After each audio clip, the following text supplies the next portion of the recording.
Здравствуйте! В студии Вестника Кавказа Гия Саралидзе. Как всегда, мы говорим о самых главных событиях в мире футбола. Ну, конечно, объять необъятное невозможно, но выбираем по мере возможности то, о чем не сказать нельзя. Ну, во-первых, сегодня мы должны поговорить о 18-м туре чемпионата России по футболу. Да-да, уже действительно, вот так быстро, казалось бы, совсем недавно начался чемпионат, и уже 18-й тур. И надо сказать, что касается борьбы турнирной, то тут очень много интересного. Если опустить все эти неурядицы, вообще тупик, в который зашел российский футбол, то если посмотреть на турнирную таблицу, здесь-то как раз все в порядке. Борьба, особенно в верхних эшелонах российской премьер-лиги.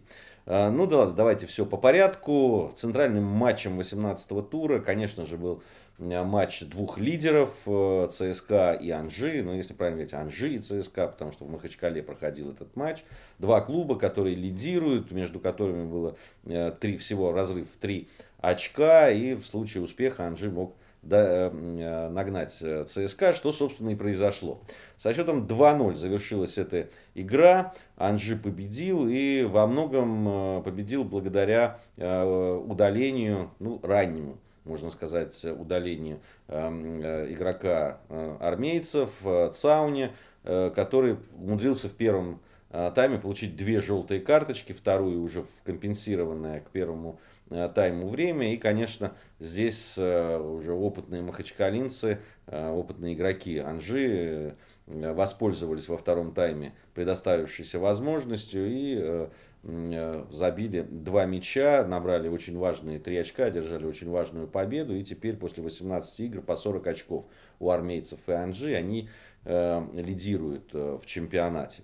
Было еще несколько интересных знаковых противостояний. Ну, во-первых, Спартак московский принимал питерский Зенит. И это была игра старых таких соперников, очень непростые отношения и между болельщиками, как, собственно, вообще между всеми практически столичными болельщиками и питерскими.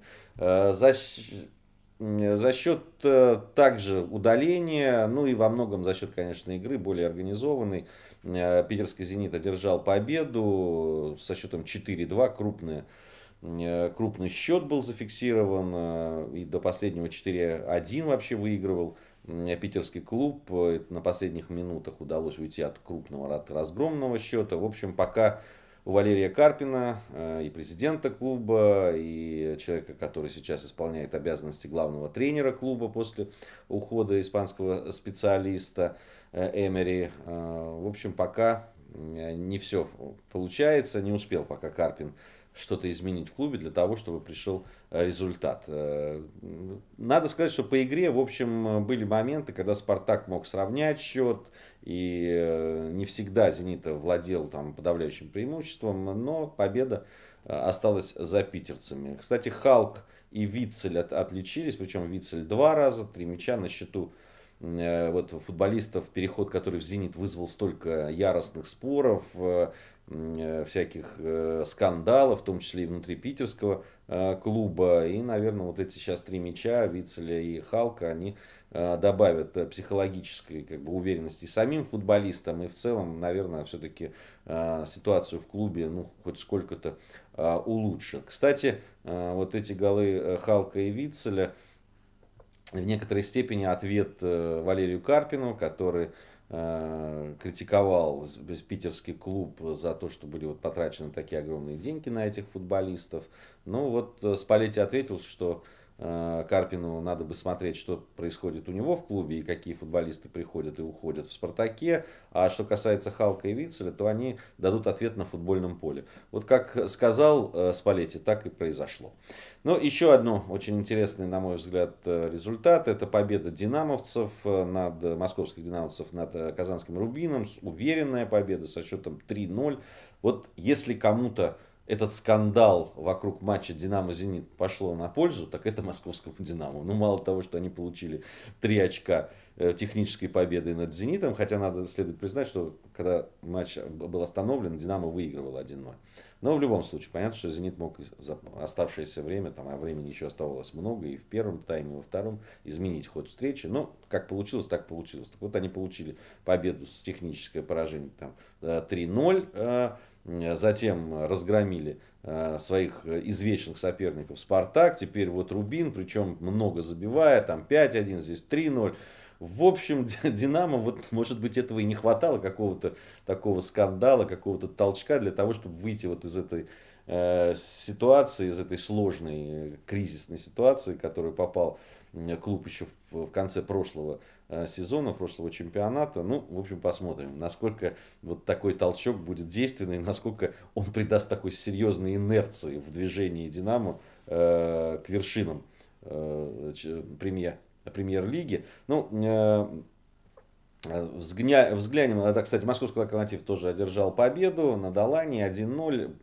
Железнодорожники не показывают какой-то очень красивой сейчас игры, но вот набирают очки. А, кстати, иногда показывают хорошую, неплохую игру, и тогда очков не набирают. Или теряют там пару очков, играют в ничью. Но в любом случае «Локомотив» на 7-й строчке, обогнал он московский «Спартак». «Динамо» поднялся на 9-й, то есть как раз 7-й, 8-й, 9-й у «Локомотива», «Спартака» и «Динамо».